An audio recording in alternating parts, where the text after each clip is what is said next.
Hey guys, this is me Sumi Jha and welcome to my channel Wire Learning Classes. Guys, आज हम करने वाले हैं class 10th की जो फर्स्ट टेक्स्ट बुक है जिसका नेम है फर्स्ट फ्लाइट। उसका जो लेसन नंबर 1 है जिसका नेम है अ लेटर टू गॉड, वो हम रीड करेंगे। उसकी पूरी की पूरी समरी देखेंगे, साथ में कुछ इंपॉर्टेंट थीम्स डिस्कस करेंगे। और as you know class 10th में जो इंग्लिश की बुक हैं उसके 2 बुक्स हैं गिवन। ओके, सो जो फर्स्ट वन बुक है उसका नेम है फर्स्ट फ्लाइट एंड जो सेकंड वन बुक है उसका नेम है फुटप्रिंट विदाउट फीट, जो कि हमारी सप्लीमेंट्री बुक है। जो फर्स्ट बुक है फर्स्ट फ्लाइट वो हमारी टेक्स्ट बुक है, जो कि काफ़ी हमारी मेन बुक में हम उसको मेन बुक कह सकते हैं। और जो हमारी सेकंड वन है वो है फुटप्रिंट विदाउट फीट, जो कि हमारी सप्लीमेंट्री बुक है, उसको हम इसके बाद रीड आउट करेंगे।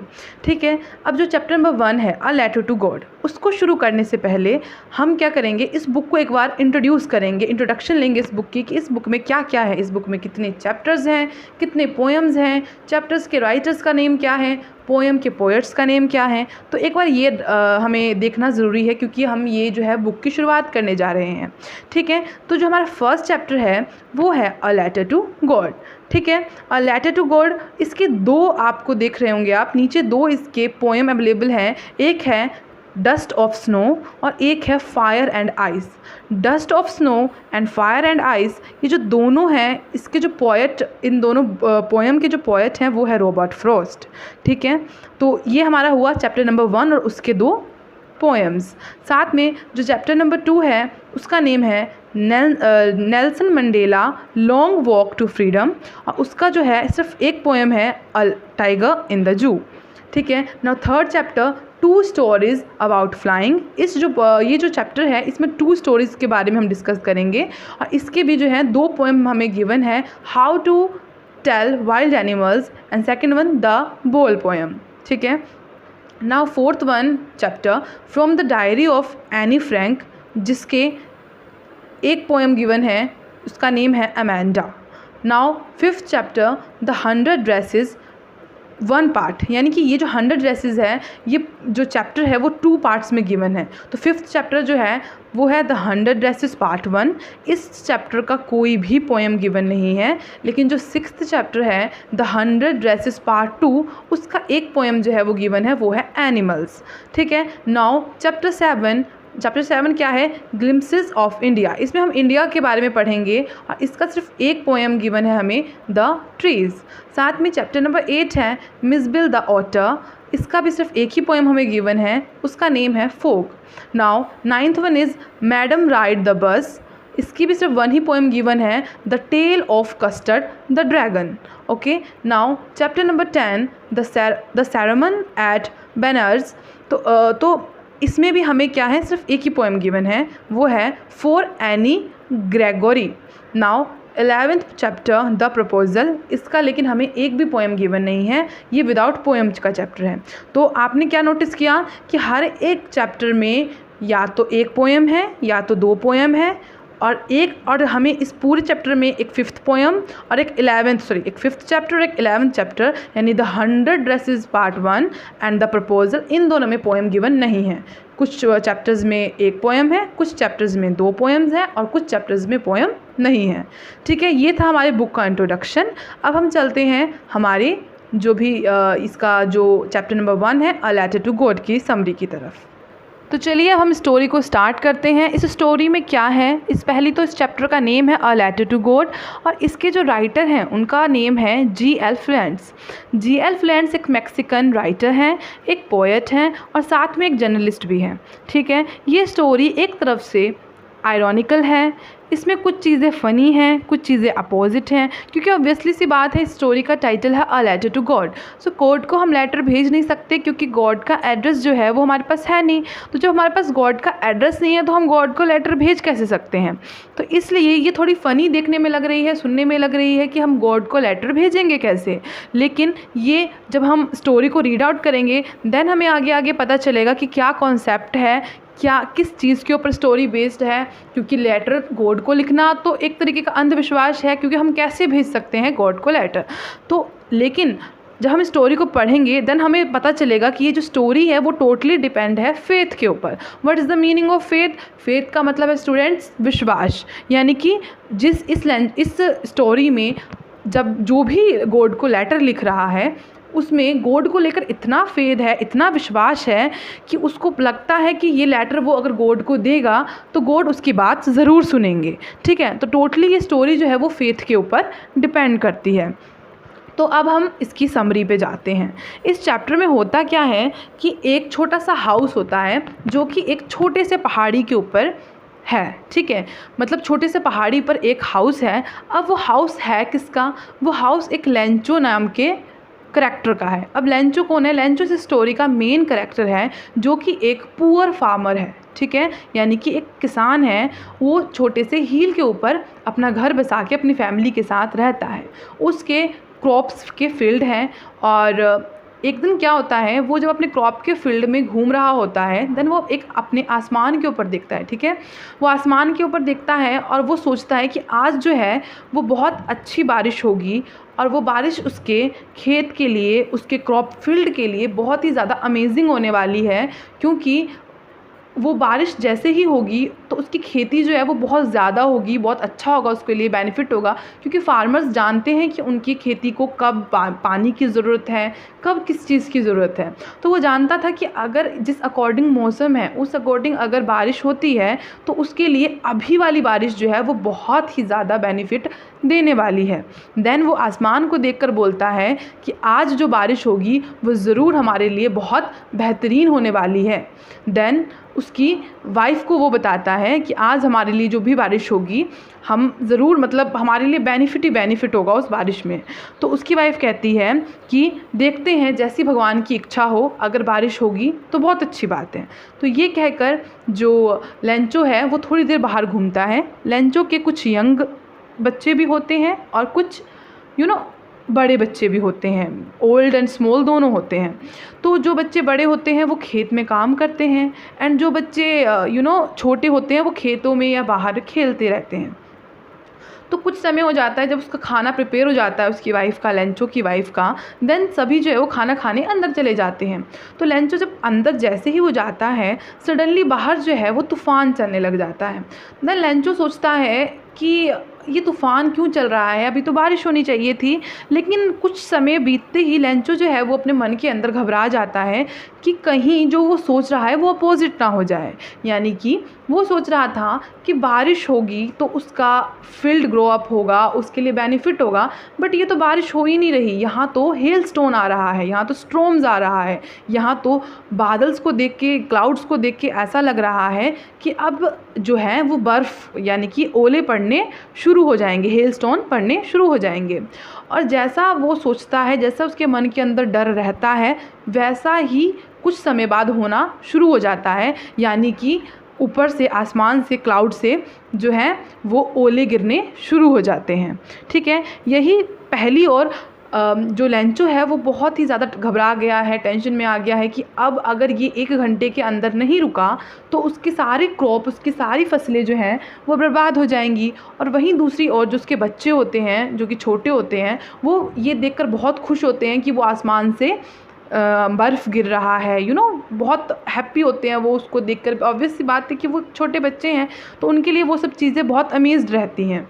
लेकिन लेंचो ये देखकर बहुत ज़्यादा घबरा जाता है कि ये रुक क्यों नहीं रहा। लेकिन यही होता है कि वो रुकता नहीं है, जो बर्फ़ है वो गिरना बंद नहीं होता।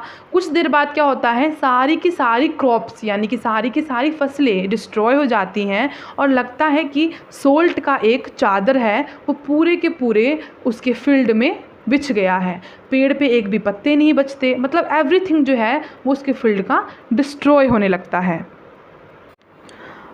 अब क्या होता है, देखते देखते ही उसके जब सारा कुछ डिस्ट्रॉय हो जाता है वो बहुत उदास हो जाता है। अब वो सोचता है कि अब तो मेरे पास कुछ बचा ही नहीं है, अब मैं घर का खर्च कैसे चलाऊँगा, अपने बच्चों का या अपने फैमिली का पेट कैसे भरूँगा, और मेरे पास अब पैसे कहाँ से आएंगे जो मैं नया क्रॉप्स को सो करूँगा, नया बीज लगाऊँगा, कैसे होगा सब कुछ।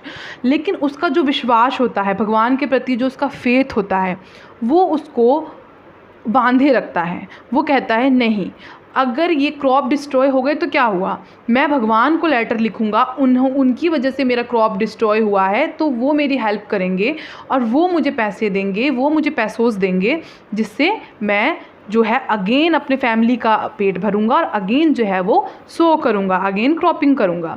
देन वो क्या करता है, एक ब्लैंक पेपर लेता है, पेन लेता है और लेटर लिखता है गॉड को।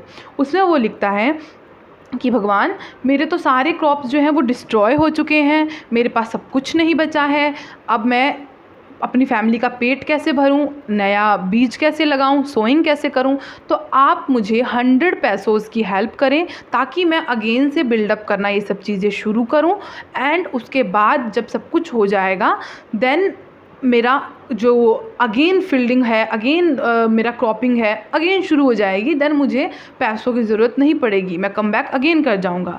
और ये लिख कर वो मतलब उसको अजीब नहीं लगता बिल्कुल भी भगवान को लेटर लिखना। उसके नज़र में वो उतना विश्वास होता है उसके मन के अंदर, उसको ऐसा लगता है कि भगवान ज़रूर उसकी बात सुनेंगे ही। तो वो क्या करता है, इतना कुछ करने के बाद, लिखने के बाद पोस्ट ऑफिस जाता है और वहाँ पे मतलब लेटर को गॉड के नाम पे पोस्ट कर देता है, कोई एड्रेस नहीं होता उसके ऊपर।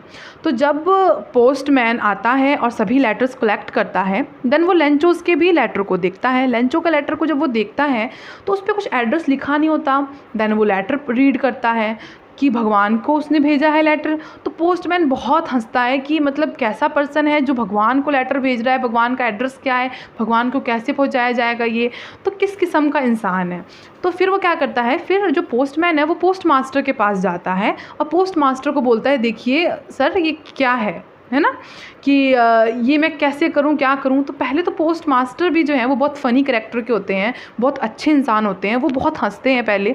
लेकिन फिर जब वो उस बात की गहराई में जाते हैं, जब वो देखते हैं कि एक बंदा, एक पर्सन इतना ज़्यादा चिंतित है, इतना ज़्यादा परेशान है अपने पैसों को लेकर, देन वो कहता है कि नहीं, हमें इसकी जो है वो हेल्प करनी चाहिए। और हमें देखो इसको भगवान पे कितना बिलीव है, कितना फेथ है, कितना ट्रस्ट है, कितना विश्वास है कि भगवान इसकी हेल्प ज़रूर करेंगे। देन वो कहता है कि नहीं, हम इसकी हेल्प करेंगे और हम इसको कलेक्ट करके देंगे पैसे, ठीक है। देन पोस्ट मास्टर क्या करता है, अपने एम्प्लॉयज़ से कहता है, कुछ उनसे पैसे डोनेशन में मांगता है। देन वो अपनी सैलरीज़ का कुछ लगाता है। वो 100 पैसोज़ तो इकट्ठे नहीं कर पाता। अब आप बोलेंगे पैसोज़ तो मैंने बहुत कर लिया, बट ये पैसोज़ हैं क्या? तो पैसोज़ क्या है, पैसोज़ एक करेंसी है, यानी कि लैटिन अमेरिकन स्टेट या लैटिन अमेरिकन कंट्री है, वहाँ की करेंसी है क्या, हमारा पैसोज़। जैसे इंडिया की करेंसी जो है वो रुपी है, वैसे ही लैटिन अमेरिकन की करेंसी जो है वो क्या है, वो हमारा ये है, पैसोज़ है, ठीक है। तो वो 100 पैसोज़ तो इकट्ठा नहीं कर पाता पोस्ट मास्टर, लेकिन वो इतना पैसोज़ इकट्ठा कर लेता है। कितना कर लेता है, 70 पैसोज़ इकट्ठा कर लेता है, 70। देन वो उसको मतलब उसमें डाल के कलेक्ट करके उसको लेंचो को कर देता है। और वहाँ पे वो अपना नाम नहीं लिखता, वहाँ पे लिखता है टू गॉड, यानी कि गॉड ने उसको लेटर में पैसोज़ भेजे हैं। तो जब लेटर रिसीव होता है लेंचोस को और उसमें जब वो 70 पैसोज़ देखता है तो उसको कहीं ना कहीं अंदर खुशी नहीं हुई, उसको ये नहीं हुआ ना, आश्चर्यचकित हुआ वो, उसको ऐसा नहीं बिल्कुल भी लगा कि मतलब कैसे हुआ ये पॉसिबल, गॉड ने मुझे कैसे पैसे भेजे। उल्टा वो गुस्सा हो गया कि मैंने तो 100 पैसोज़ मांगे थे, मुझे तो गॉड ने सिर्फ 70 पैसोज़ दिए, तो ये क्या है गॉड, मुझे तो 70 नहीं चाहिए थे, मुझे तो 100 चाहिए थे। देन वो कहता है कि नहीं, कुछ तो गड़बड़ है, ये मैं अगेन भगवान को लेटर लिखूँगा। तो वो अगेन ब्लैंक पेपर लेता है, अगेन पेन लेता है और देन वो भगवान को लिखता है कि भगवान मैंने आपसे पैसे मांगे थे 100, लेकिन आपने तो मुझे 70 पैसोज़ दिए, तो आप तो गॉड हैं, आप तो चीटिंग नहीं कर सकते। तो ज़रूर ये जो पोस्ट मास्टर या पोस्टमैन है ना, इन्होंने ज़रूर पैसे मेरे चुरा लिए हैं। तो आपने क्या करना है, मुझे रिमेनिंग पैसे जो भी हैं वो मुझे देने हैं, लेकिन आपने मुझे पोस्ट मास्टर के थ्रू नहीं देना, यानी कि मेलिंग के थ्रू नहीं देना, किसी भी थ्रू दे दो, किसी अपने अकॉर्डिंग आप किसी भी हिसाब से मुझे प्रोवाइड करवा दो, लेकिन पोस्ट मास्टर सबके में मेल मत करना, क्योंकि ये सब जो हैं एक नंबर के घूसखोर हैं, ये मेरे पैसे चुरा लेते हैं, तो इन्होंने ही मेरे पैसे निकाले हैं, ठीक है। तो एंड ऑफ द स्टोरी ये होता है कि लेंचो को 70 मिलते हैं पैसोज़, लेकिन उसको चाहिए कितने थे, 100, लेकिन उसको ऐसा लगता है कि जो 30 पैसों रिमेनिंग पैसोज़ हैं वो जो है पोस्टमैन ने, उनके एम्प्लॉयज़ ने मिलकर चुरा लिए हैं। जबकि होता क्या है कि वो 70 पैसोस भी इकट्ठा उन्होंने ही करके दिया होता है, पोस्टमैन ने, पोस्ट मास्टर ने। लेकिन लेंचो को ऐसा लगता है कि नहीं, हम वो सब मतलब उल्टा ही वो सोच लेता है। इसीलिए ये स्टोरी में थोड़ा सा जो है अपोजिट हो जाता है। जैसा लेंचो सोचता है कि गॉड ने भेजा है, गॉड ने नहीं भेजा होता, और जिस पे वो शक कर रहा होता है एक्चुअली में क्या होता है, रियलिटी में उन्होंने ही उसकी मदद की होती है। तो स्टूडेंट्स, इस स्टोरी में हमने पढ़ा कि कैसे क्या हुआ इस स्टोरी में। यानी कि एक पुअर फार्मर था, उसके क्रॉप्स डिस्ट्रॉय हो गए, उसके पास कुछ नहीं था पैसे, तो उसने गॉड को लेटर लिखा कि मुझे पैसे चाहिए। गॉड ने 100 पैसोस चाहिए। गॉड का जो लेटर जो गॉड को भेजना था, वो लेटर गॉड तक कैसे जाता, पोस्ट मास्टर वो देखकर हंसने लगा। देन पोस्टमैन ने वो बात पोस्ट मास्टर को बताई। पोस्ट मास्टर ने सोचा हम इसकी हेल्प करेंगे, ये बहुत गरीब इंसान है, इसको हेल्प पैसों की बहुत ज़रूरत है। देन उसकी वो हेल्प करता है, 70 पैसों इकट्ठे करके देता है। बट लेंचो उसको उल्टा ही समझ लेता है, उसको लगता है पोस्ट मास्टर सब ने उसके पैसे जो हैं वो खा लिए हैं। तो एंड ऑफ द स्टोरी यही है पूरा का पूरा स्टोरी में। एंड आई होप आपको ये समझ आया होगा। इस वीडियो में हमने पढ़ी स्टोरी की समरी, स्टोरी क्या थी वो डीपली समझा। और साथ में जो नेक्स्ट वीडियो आएगी वो किसके ऊपर आएगी, हम इसके यानी कि लेटर टू गॉड के ऊपर जितने भी बेस्ड क्वेश्चंस आंसर्स बनते हैं, यानी कि लेसन के बीच में से, लेसन के एंड में, टेक्स्ट बुक में इंपॉर्टेंट क्वेश्चन, एक्स्ट्रा क्वेश्चंस जितने भी जो NCERT हो, चाहे वो स्टेट बोर्ड हो, चाहे वो CBSE पैटर्न हो, चाहे वो ICIC पैटर्न, जो भी पैटर्न हो, ICSE चाहे कोई भी पैटर्न हो, हम सब का जितने भी क्वेश्चंस आ सकते हैं वो हम नेक्स्ट वीडियो में क्वेश्चन आंसर को कवर अप करेंगे। आई होप आपको अच्छी लगी होगी वीडियो। अगर आपको वीडियो अच्छी लगी है तो वीडियो को लाइक करना है, शेयर करना है, चैनल को सब्सक्राइब करना है। So bye bye, see you soon in a next video. तो चलिए।